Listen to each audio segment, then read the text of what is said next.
అట్లా కాదు, ఈ సంవత్సరం అంతా కూడా, ఎందుకంటే ఈ సంవత్సరం ముగించబోతుంది కాబట్టి ఈ సంవత్సరం ముగించే ముందు దేవుడు ఈ సంవత్సరంలో నాకు చేసిన మేలుకరమైన కార్యములైనా సరే, అద్భుతంగా ఎలా దేవుడు నన్ను నడిపించాడు, ప్రతి ఒక్కటి కూడా సాక్ష్యమే. అందుని బట్టి నేను దేవుడికి కృతజ్ఞతలు తెలపాలనుకుంటున్నాను. అన్నిటికంటే మించి ఎక్కడైతే ఇప్పుడు దేవుడి ఉపస్థితి ఉందో, ఎక్కడైతే మనం అందరం కూడుకొని దేవుడిని స్తుతిస్తున్నామో, ఆయన వాక్యము ఇక్కడ ప్రచారించబడుతుందో, ఎక్కడైతే ఆయన సన్నిధి, ఆయన పరిశుద్ధాత్మక సన్నిధి ఉంటుందో, ఈ యొక్క గృహాన్ని దేవుడు దీవించాడు. ఈ యొక్క గృహం ద్వారా నాకు దేవుడి యొక్క దీవెన నాకు కలిగించాడు. ఈ గృహాన్ని బట్టి నేను దేవుడికి వందనాలు తెలుపుకుంటున్నాను. అది అలాగే గృహాన్ని దేవుడికి సమర్పించుకోవడానికి, ఆయన ఒక మందిరము ఇక్కడ నడిపించడానికి దేవుడు నాకు సహాయం చేసినందుకు, ఈ యొక్క మనసులో ఉన్న కోరిక దేవుడు తీర్చినందుకు, అందుకు నేను దేవుడికి కృతజ్ఞతలు తెలపాలనుకుంటున్నాను. ఆయనకి శతకోటి వందనాలు తెలుపుకోవాలనుకుంటున్నాను. నాకు ప్రమోషన్ రావడము, ఇక్కడ చాలామందికి తెలుసు, నాకు లాస్ట్ ఇయర్ ప్రమోషన్ వచ్చింది. ప్రమోషన్ వచ్చిన తర్వాత ఈ సంవత్సరం అది కన్ఫర్మ్ అయింది. కన్ఫర్మ్ అయిన తర్వాత సికింద్రాబాద్కి నాకు ఫస్ట్ పోస్టింగ్ వచ్చింది. అక్కడ పోస్టింగ్ ఇచ్చిన తర్వాత డీజీఎం ఎలాంటి వాడంటే ఎవరిది కూడా ఆయన ట్రాన్స్ఫర్ మార్చాడు, అంత స్ట్రిక్ట్ డీజీఎం. అలాంటి డీజీఎం ఉన్నా కూడా నేను ఒకటే అనుకున్నాను, దేవా నీకు అసాధ్యమైనది ఏది కాదు అని. ఆ డీజీఎం దగ్గరికి చీఫ్ మేనేజర్ హెచ్ఆర్ 2-3 సార్లు వెళ్ళారు. ఆ అమ్మాయి ఒప్పుకోవట్లేదు ట్రాన్స్ఫర్ ఆర్డర్కి, తను సైన్ చేయట్లేదు అని. అక్కడ సికింద్రాబాద్లోనే నాకు పోస్టింగ్ ఇచ్చారు. నా కలిగి ఉన్నాడు ఇక్కడ, తను కూడా సాక్ష్యమే ఇది జరగడము. అక్కడే నాకు పోస్టింగ్ ఇచ్చారు. కానీ నన్ను అడిగితే నేను ఒకటే చెప్పాను, లేదు నేను ఇక్కడ పోస్టింగ్ చేయను, నన్ను మళ్ళీ మీరు డీబార్ చేసేసి క్లర్క్గా మార్చేసినా సరే నేను మాత్రం ఈ ట్రాన్స్ఫర్ ఆర్డర్ ఈ పోస్టింగ్ ఆర్డర్ యాక్సెప్ట్ చేయను అన్నాను.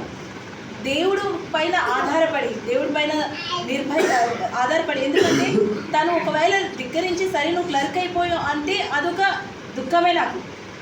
కానీ మన విశ్వాసం మనుషుల పైన కాదు, మనం పెట్టాల్సింది దేవుడి పైన అనే వాక్యాన్ని పట్టుకొని, దేవా నా విశ్వాసం నీ పైన వేస్తున్నాను, నా భార్య నీ పైన వేస్తున్నాను.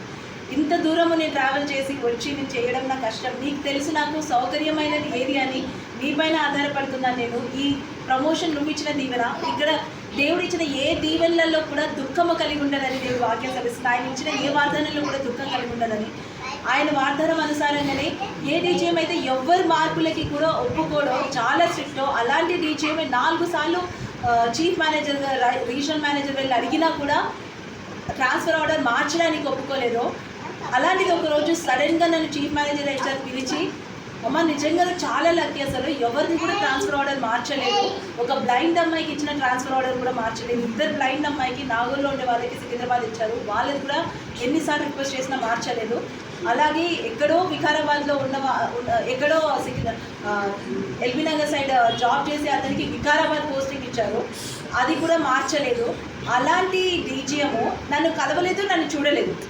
కానీ అలాంటి డీజీఎం కేవలం నా ట్రాన్స్ఫర్ ఆర్డర్ మాత్రం మార్చడానికి సంతకం పెట్టాడు. ఇప్పుడు నాకు అది ఎల్బీ నగర్లో ఆయన ట్రాన్స్ఫర్ ఇచ్చాడు. అందుని బట్టి దేవుడికి వందనాలు స్తోత్రం తెలుసుకుంటాను. ఎందుకంటే ఈ కార్యం కేవలం దేవుడికి మాత్రమే సాధ్యం. నాకు అర్థం కాని విషయం ఏంటంటే, దేవుడు చేసిన మేలుకరమైన గొప్ప కార్యాలు చెప్తున్నా కూడా ఎవరికి కూడా చప్పట్లు కొట్టాలనిపించట్లేదు.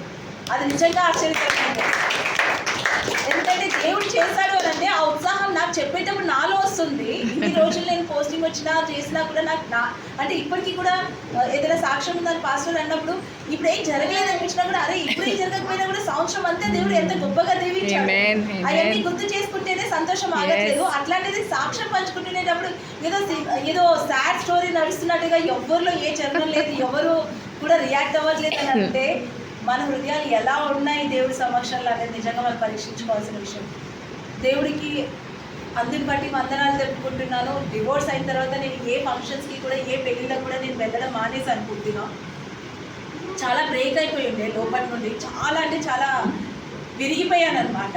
దేవుడు ఏర్పరిచిన వివాహం అనుకున్నాను, ఇది ఎలా ఇలా ముక్కలైంది అని చాలా రోధించాను. ఎలా అంటే వండుకున్న కుండ మట్టి పాలైపోయింది అన్న పరిస్థితిలో ఉండే నేను. చాలా అంటే చాలా బాధపడ్డాను, ఏంటిదేమో ఈ పరిస్థితి అని. ఎలా నన్ను నేనే శిక్షించుకుంటూ నన్ను నేనే అందరికీ దూరం చేసుకున్నాను. అంటే చుట్టాలలో, ఫంక్షన్స్లలో, పెళ్ళిళ్ళలో వేటికి కూడా వెళ్ళడం మానేశాను. తను ధైర్యంగా రెండో పెళ్లి చేసుకొని తనతో సంబంధం పెట్టుకున్న తనతోనే పెళ్లి చేసుకుని తను సంతోషంగా ఉన్నారు. ఆ పెళ్ళికి నా వాళ్ళే వెళ్ళి నన్ను ఇంకా ఎక్కువ బాధ పెట్టారు. ఇవన్నీ చూసినాక నాకు మనసు ఇంకా విరిగిపోయింది అనమాట. అలాంటి పరిస్థితిలో ఉన్న నన్ను నిన్న ఒక పెళ్లి జరిగింది, నేను వెళ్ళొద్దు అనుకున్నాను, కానీ ప్రార్థన చేసుకున్నాను. దేవుడు ఇన్స్టాగ్రామ్లో ఒక రీల్ ద్వారా ఏం మాట్లాడాడంటే, తప్పు నువ్వు చెయ్యనప్పుడు నువ్వు సిగ్గుపడాల్సిన పని లేదు. ఆమేన్. దేవుడు నిన్ను క్షమించిన తర్వాత ఇంకెవరికి కూడా నువ్వు భయపడాల్సిన పని లేదు. ఈ మాట అన్న తర్వాత నాకు ఎంత ధైర్యంగా సంతోషంగా అనిపించింది అంటే, అవును దేవా, నేనే తప్పు చేయలేదు, నేను ఎందుకు అందరి నుంచి దాగాలి, నేను ఎందుకు అందరి నుంచి పడుతూ భయపడాలి అని. ఫస్ట్ టైం నేను డివోర్స్ లాస్ట్ ఇయర్ అయితే, డివోర్స్ అయిన తర్వాత ఫస్ట్ టైం నేను ఒక ఫంక్షన్ అటెండ్ అయ్యాను. అది కూడా నిన్న సాయంకాలము. ఫంక్షన్కి ధైర్యంగా వెళ్ళాను, పెళ్లి దాకా ఉన్నాను, జనాలంతా చూశారు, పలకరించాను, నేను పలకరించాను, ప్రశ్నించారు. ఏదో ఒకటి అంటారు కదా జనాలు అన్న తర్వాత, వాళ్ళు ప్రశ్నించారు. ఆ క్షణంలో బాధ అనిపించింది, కానీ దేవుడు ఎంత ధైర్యాన్ని నాలో నింపాడంటే పెళ్ళయ్యే దాకా కూడా నేను ధైర్యంగా కూర్చొని అందరినీ కూడా చాలా సంతోషంగా పలకరించి, నాకేం జరగలేదు, నేనేం నష్టపోలేదు, తిరిగి దేవుడికి స్తోత్రం చెల్లించి ఇంటికి వచ్చిన తర్వాత అనిపించింది, నేను భయపడాల్సిన అవసరం లేదు, నేను దాక్కోవాల్సిన అవసరం లేదు, నా దేవుడు నా తోడుగా ఉన్నాడు. ఎవరి మధ్యలో అయితే ఎవరైతే నన్ను దూషించి హేళన చేశారో వారి మధ్యలో ఆయన నాకు పీఠం వేసి నా తల నూనెతో అంటి నాకు భోజనం ఏర్పాటు చేసి నన్ను గౌరవపరుస్తాడనే నమ్మకంతో ఈ చిన్ని సాక్ష్యాన్ని దేవుడికి మహిమ కలిగించడానికి పంచుకున్నాను.